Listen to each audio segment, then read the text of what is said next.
Hey everybody, welcome back. My name is Allison Tolman. I'm a nurse lactation consultant and breast pump expert. And I've been in the field of lactation for quite a long time. And as I continue to grow my business and work with more and more moms who are lactating, specifically those who are pumping as well, I'm seeing a lot of really common milk supply scenarios. So I thought it might be fun today to kind of dive into some of the most common scenarios I see, what happens there, what they can do to improve or make their situations better, and in hopes that this kind of gives you some perspective on what your milk supply might be like in the future. So we'll go through several scenarios, and then at the end we'll give you some ideas on how to have the best likelihood of success. As you listen through these, comment below and tell me if any specifically resonate with you, if you've been there before, if you're worried about this coming up, and make sure you subscribe because we put out new videos every week and we would love to see you back.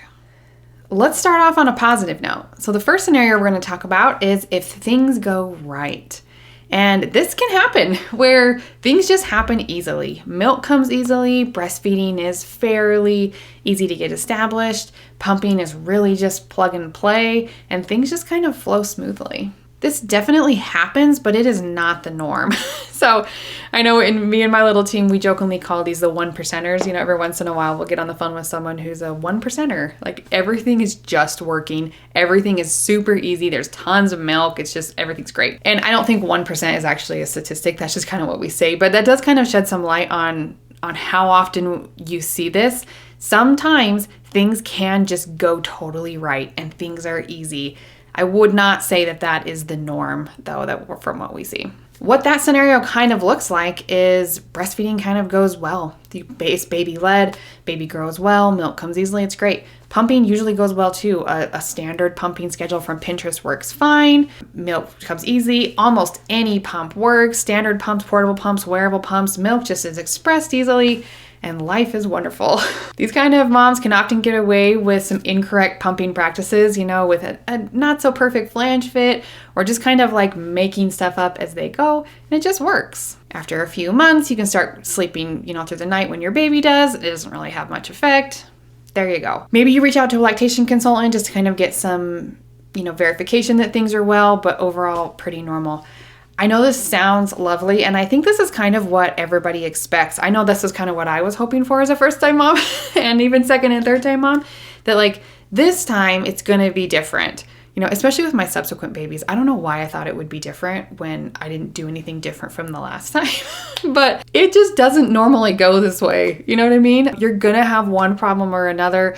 Milk supply is probably one of the biggest questions that we get and the biggest things that we tackle here on the channel, and what we help moms with the most, honestly, because undersupply is a big thing. You don't have enough milk for your baby. That's a huge problem, right? Oversupply can be tricky too, especially if you're combining breastfeeding and pumping, because now if you're kind of having oversupply, it's not a huge problem when you're pumping, but it can make it harder to feed the breast. It just like gets so tricky. But anyway, I will say that sometimes things just go right. And if you're one of those moms, that is wonderful. I'm so happy for you. If you're not, which is probably the majority of you, let's talk about some other scenarios that we commonly see. So if you get it wrong, which unfortunately happens pretty often, we see this a lot. And in fairness, you're more likely to reach out if things are not going well. So our calendar is full of working moms who are struggling either right now or kind of in the future. They're really anxious and stressed about that. So we see this a lot. And I recognize that there are plenty of moms out there that are doing wonderful that we don't hear from. But it is very common for things just to not be working as well or as smoothly as you want. We also see moms struggling with formula supplementation. So formula is not a bad thing. It literally saves babies' lives. It's a modern day miracle. But a lot of moms, especially here, are very passionate about giving breast milk to their babies for optimal nutrition or whatever the reasons for you are. So supplementing with formula is not ideal for these moms that really are passionate about giving breast milk. It's also harder for babies to digest, that you kind of run into some other problems when you start introducing formula like that as well. And again, no shame here on how you choose to feed your baby, but if this is important to you that they get breast milk, this can become a very stressful thing once you have to start introducing formula, and I get it. Which leads into this next thing that we see a lot, which is mom guilt to the max. Your body is designed to feed your baby. So when it's not working for whatever reason, it is very common to feel like a failure and to feel like a bad mom. I know these feelings are irrational. I know that you know that your worth as a mother and a person go beyond the ounces that you are able to express from your body. But I also know that these feelings are really real, and I've had them too. And to feel like a bad mom because you're not able to do something that you're naturally supposed to do is a terrible feeling. It breaks my heart. And I can't even get too deep into it now because it's just bringing back feelings. I know what it feels like. I know it doesn't make sense. And I also know that it feels really real. I often see mothers in this scenario pumping often and extra. So we hear a lot of things like, I'm power pumping, I am pumping throughout the night to make up my sessions or to make up the output that I need. Sometimes I'm triple feeding, so I'm breastfeeding, I'm pumping, and I'm bottle feeding. I'm doing all the stuff. I'm exhausted, pumping all the time. My nipples are sore. It's a lot. But what are you going to do when things aren't going well? Like, this is a normal thing we see, but a very stressful situation to be in. We also see you guys trying everything. You're basically throwing spaghetti at the wall, hoping that something sticks, that the milk just starts coming in the way that you want it. Maybe you have an oversupply. Maybe you're trying to reduce it. Nothing's working. You're getting clogged ducts, mastitis, all of these things. Maybe you're trying to bring it up and you're trying all these things. You've adjusted your flange size. You're like watching all of these videos. You're looking at blogs and Pinterest and social media and like trying all of these things. Some of them work, some of them don't, but it's so hard to tell what's happening. This is the scenario we see a lot. Things are not going well. Things are not working. And we're just like grasping at anything we can to try and fix it. It is an extremely stressful situation to be in. Long term in this scenario, we see feelings of guilt, regret, and shame for a very, very long time. Women talk about this. They remember this one shot in their life where they had to get this right. And I say right because like, is there really a right way? No. But if you have strong motivation to give your baby breast milk and it's not working and you feel like a failure, you will carry that with you for a very long time. Oh, sorry, I had to change the battery in my camera. Okay, another scenario that we see is things are not going well and you get the wrong kind of help. This is interesting. Did you know that IBCLCs like myself are not trained in pumping? We are really designed to be experts at infants feeding at the breast and all the complexities that come with that. The interesting thing that we're seeing now is that so many more moms are pumping, but the training for lactation consultants has not caught up yet. If you are a lactation consultant watching this right now, we have a training for you down below. It's like a 12-hour training. It's super extensive and you'll love it. But here's what we hear a lot from mothers who come to us for help. They say, I've seen several lactation consultants and they were wonderful for helping me feed the baby at the breast, for latching, for all of these things, but they could not answer my pumping questions or give me the pumping help that I was looking for. We hear this so much. And I am so grateful for other lactation consultants out there who are specializing in areas that I don't specialize in.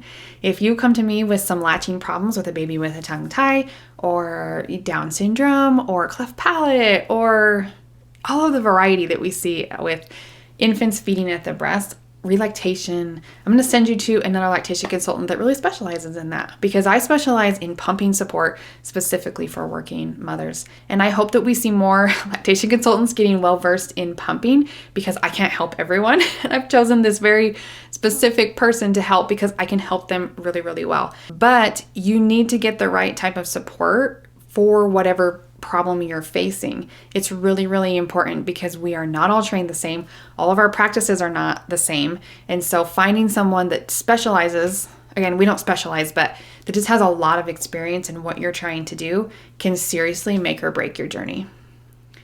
Another scenario that I want to walk you through is if things are going poorly and you don't get help in time.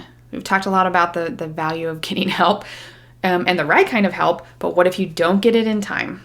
I hate to say this, but you kind of only get one shot at this. So if giving breast milk to your baby is really important to you, please do not wait too long to fix problems. It is so much easier to, well, for one, preemptively kind of figure out how to not have these problems in the first place. But I get it. So many of you come to me saying like, I want to try this on my own. I want to see if I can do this. Maybe I'll be a 1%er. Again, not a real statistic. And I hope that for you. I really do. But the longer you wait, the harder it is. I think there are two kind of sub scenarios in this bigger scenario that we've talked about here. The first one being that you don't really know what you don't know. So you kind of just like are doing stuff and it's like kind of working, kind of not. And it just keeps kind of going downhill until you hit a really rough point where you're like, oh my gosh, I don't know anything because we've kind of just been making it up. The second scenario I see is that you are determined to try everything you can on your own. And you just keep trying and trying and trying, throwing spaghetti at the wall. It's unsuccessful. The wheels start falling off. And then we're in this like really bad place. I don't want to say out of stubbornness, but just this desire, like I can figure this out by myself. Sometimes that leads to being in a place where it's so difficult to get back to 100% breast milk. If you come to me and you're making 4 ounces a day, you probably needed help earlier. The odds that we get back to 100% breast milk are pretty low because you've just let things go too long. Now, we do have people in our program doing this that are just so committed, came in pumping very low, and they've doubled, tripled, quadrupled their supply. Maybe still not up to 100%, but every ounce counts. And that's super great for them. And I love the progress that they see and the sense of accomplishment that they have there. But it's also really hard when you kind of let things get to that place and then reach out for help. It can be a tricky scenario for everyone involved. So I usually recommend that you have help set up early and check in often. Know where to go when you have a question or when things get difficult. Find someone that you like, that you trust, that specializes in what you're trying to do. And then the last scenario that I think we need to talk about before we kind of dive into some tips and help to get you through this is when things are not going well and you choose not to get help, which honestly for me is one of the most unfortunate scenarios that I see actually more often than I like. It's really a lose-lose because not only do you not meet your goals, you're left with knowing that you chose not to get help. It also might not be you choosing not to get help. A lot of times I see it as the partners getting in the way. They go to their partner, they've found help, it costs this much money, and the partner says, that's not worth it. It's too much money. And then now we don't hold that resentment against ourselves because we did everything we could. Now we kind of hold it against our partners. And that's a dangerous scenario. Now we're not only meeting our goals, we had help and we didn't take it. And now it's our partner that kind of got in the way of that. And that is a recipe for disaster in a relationship.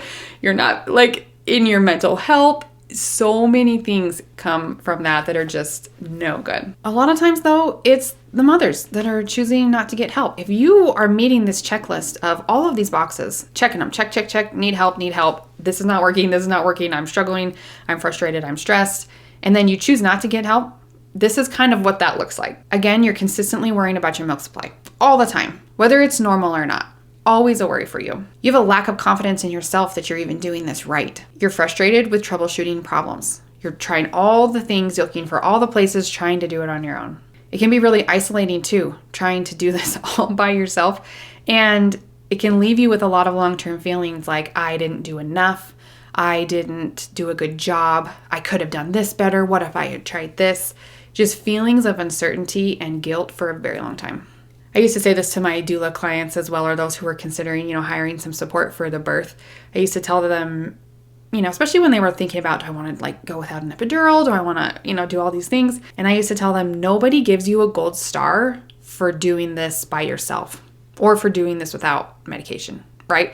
You have to want to do it for you. And you have to be able to say, this is what I want. This is important to me. Because if you just struggle the whole time and you never reach out for help and you never hire a professional and you never find communities that can support you or never release all of these feelings inside, even with your partner, there's another video on how to talk to your partner about some conversations you should have.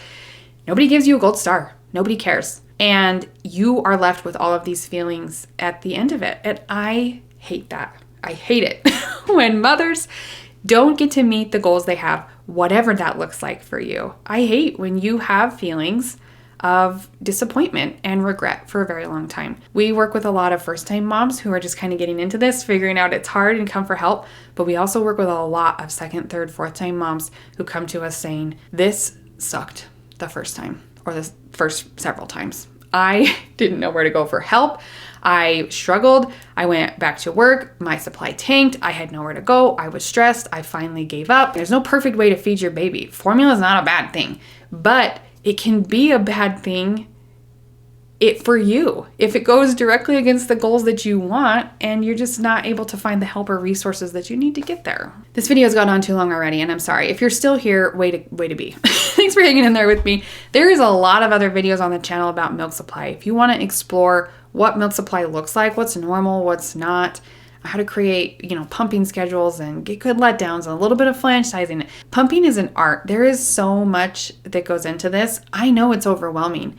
And if I'm being honest, I'll keep making YouTube videos for free, giving them out to you here, but I have to make them a little bit more generic, a little more broad, because I'm talking to a broader audience. If you are a working mom who needs some pumping help and you want a very specific step-by-step plan to just take the guesswork out of it, step-by-step guide, easy access to experts, all in one place, apply below. Let's work together. Let's figure this out. Whether you are struggling now or you are stressed, this is coming. Let's just tackle it. Let's just make it better for you. So if you need some help, comment in the comments below. We'll see if we can hook you up with another lactation consultant that does what you're looking for. But thanks again for hanging out through this video. I'll put another video up top here for you to watch next, and good luck. I truly, truly want you to be happy, and I want what you want. So happy pumping.